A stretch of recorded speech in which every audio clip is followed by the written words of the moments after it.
नमस्कार प्यारे बच्चों। आप सभी सपने देखते हैं ना। ऐसे ही एक और लड़की है जो खूब सपने देखती है और उनके बारे में बातें भी करती है।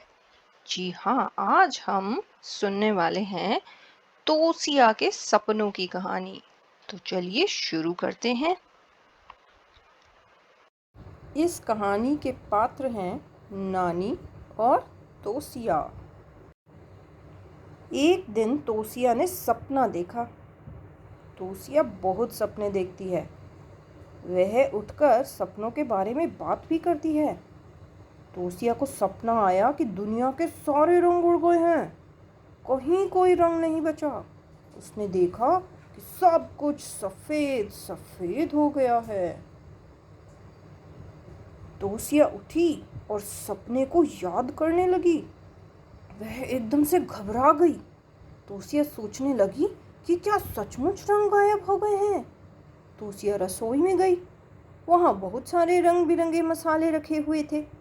लाल मिर्च, जीरा, हल्दी, धनिया, मेथी।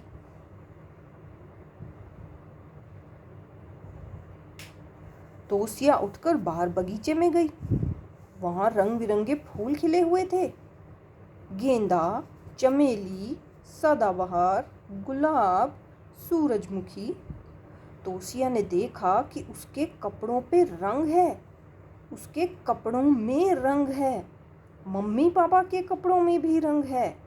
घर में भी खूब सारे रंग दिख रहे थे। तोसिया मम्मी के साथ बाजार चल पड़ी। वहाँ खूब सारी रंग बिरंगी सब्जियाँ थी। गाजर, बैंगन, टमाटर, सेम, मटर। बाजार में पतंग की दुकान भी थी। दुकान में खूब सारी रंग बिरंगी पतंगे थी। काली, पीली, नीली, हरी, नारंगी।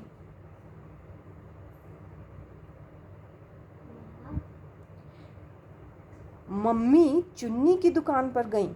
वहाँ खूब सारी रंग बिरंगी चुन्नियाँ थी। गुलाबी, बैंगनी, फिरोजी, आसमानी, भूरी। बाजार में गुब्बारे वाला खड़ा हुआ था। उसके पास खूब सारे रंग बिरंगे गुब्बारे थे। नीले, पीले, हरे, काले, लाल।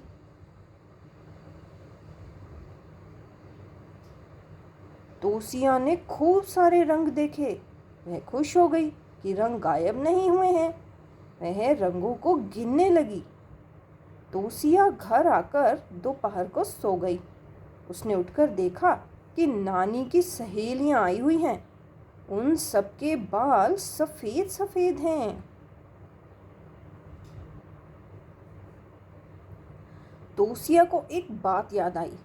वह रात को नानी के साथ सोई थी, इसलिए सपने में सब सफेद सफेद दिखा होगा। तोसिया नानी के बालों को गौर से देखने लगी। वह नानी के बालों को छू छू कर देखने लगी। तोसिया सोचने लगी कि नानी के बाल सफेद क्यों हैं। उसने नानी से पूछा कि उनके बालों का रंग कहाँ गया। नानी बोली कि पहले उनके बाल भी काले थे, फिर उनके बालों का रंग तोसिया के बालों में चला आया। ये बात तो नानी ने मजाक में कही थी, परंतु सच में ऐसा होता है कि हमारे बालों में जो पदार्थ बालों को काला रखता है, वह उम्र के साथ धीरे धीरे काम करना बंद कर देता है और इसीलिए हमारे बाल सफ़ेद हो जाते हैं। अच्छा, इस कहानी में तोसिया रंगों को गिन रही थी, तो क्या हम भी रंगों को गिने? चलिए, फिर आज का आपका ये काम है कि इस कहानी में जितने भी रंग लिखे हुए हैं उन्हें आप एक कागज़ पर लिख सकते हैं और फिर गिन सकते हैं कि इस कहानी में कितने अलग अलग तरह के रंगों का नाम लिखा गया है। तो मुझे लगता है कि आपको ये कहानी पसंद आई होगी। मुझे तो खूब पसंद आई। ऐसी ही और एक मज़ेदार सी कहानी लेकर फिर मिलेंगे। तब तक धन्यवाद।